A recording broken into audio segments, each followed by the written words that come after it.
আসসালামু আলাইকুম, কেমন আছেন সবাই? আশা করি সকলেই ভালো আছেন।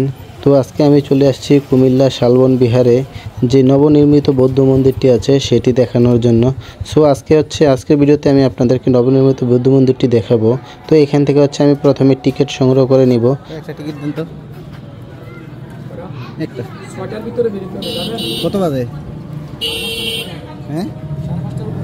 হ্যাঁ, বেড়ে যাবো আমি। সো আমি যেহেতু দেরি করে আসছি সেজন্য ওনারা বললো যে 6টার মধ্যে বের হয়ে যেতে হবে। তো আমি বললাম যে ঠিক আছে।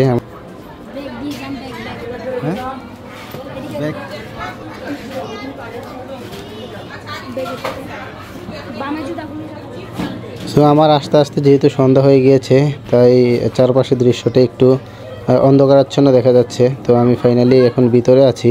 তো এখানে জুতা রেখে তারপরে ভিতরে যেতে হবে। তো দেখতে পাচ্ছেন চারপাশে বিভিন্ন প্রকারের ছোটোখাটো ফুল গাছ আছে। আর ওই যে সামনে মন্দিরটা দেখা যাচ্ছে, আমরা ওইখানেই যাব মূলত। আর ওইটাই ওনাদের ইবাদতখানা। তো আজকে আমরা এই মন্দিরটা সম্পর্কে কিছু তথ্য জানবো এবং দেখব। আর এখানে দেখতে পাচ্ছেন গাছের নিচে ওনারা বাতি জ্বালিয়ে ইবাদতে মগ্ন আছে। তো যাই হোক, আমরা সামনের দিকে এগোই। তো এই গাছের নিচে দেখতে পাচ্ছেন অনেকগুলো মূর্তিও আছে। তো সামনের দিকে এই যে মন্দিরের মূল ফটকটা। তো এখানে এখনও অনেক মানুষ আছে।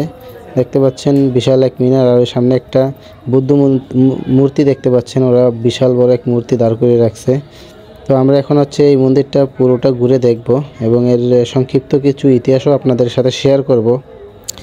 বিহারটি 1978 সালে প্রতিষ্ঠিত হয় মহাথেরা তদন্ত শ্রীগান মহাস্তবীরের উদ্যোগে। এর উদ্দেশ্য ছিল প্রাচীন শালবন বিহারের গৌরব পুনরুজ্জীবিত করা, যা এক সময় পাল যুগে প্রায় 8 থেকে 12শো শতাব্দীতে বাংলা বৌদ্ধ ধর্ম ও সংস্কৃতির প্রধান কেন্দ্র ছিল। আর এই বৌদ্ধ মন্দিরটির সামনে দেখতে পাচ্ছেন বিশাল একটা খেলার মাঠ। এখানে বিকেলবেলা পোলাপান খেলাধুলায় মগ্ন থাকে। আর এটা মূল ফটক। এখানে সামনে দেখতে পাচ্ছেন সাপের মতো দুইটা আছে। আর ওই যে উপরে দেখতে পাচ্ছেন ওনাদের যে বৌদ্ধের একটা মূর্তি, বিশাল আকারের এক মূর্তি এখানে তারা তৈরি করে রাখছে। তো আমরা এখন ভিতরে যাচ্ছি। এই বাচ্চাদের কথা আসলে আমি বুঝতে পারি না। তো ওরা আসলে কী ভাষায় কথা বলে আমি আসলে ঠিক বুঝতে পারি না। বাংলা ভাষায় কথা বলে না অন্য ভাষায় কথা বলে। তো যাই হোক, এই তাদের মেইন যে রুমটি, যেখানে তারা ভিতরে ঢুকে বিভিন্ন প্রার্থনা বা বিভিন্ন বলেন যেটাই করে আর কি, তাদের মেইন রুমটি। ভিতরে দেখতে পাচ্ছেন একটা মূর্তি আছে। আর এখন যেহেতু সন্ধ্যা তাই চারপাশে পরিবেশটা একেবারে নীরব এবং একটু অন্ধকারাচ্ছন্ন দেখা যাচ্ছে। মন্দিরটা মোটামুটি বেশ বড়ই। তো এই মন্দিরটায় ঘুরতে আসলে দূর দূরান্ত থেকে অনেক লোকজন আসে। আর ওই সামনের বিল্ডিংটা বাচ্চাদেরকে লেখাপড়া করানো হয়। এই যে সামনের বিল্ডিংটা দেখতে পাচ্ছেন, এটার ভিতরে একটা মূর্তি আছে। ওই যে দেখা যাচ্ছে একটা বুদ্ধ মূর্তি আছে। প্রতিদিন এখানে আসেন অসংখ্য দর্শনার্থী, কেউ ধর্মীয় প্রার্থনায়, কেউ ইতিহাস জানতে, আবার কেউ শুধু মনের শান্তি খুঁজে পেতে।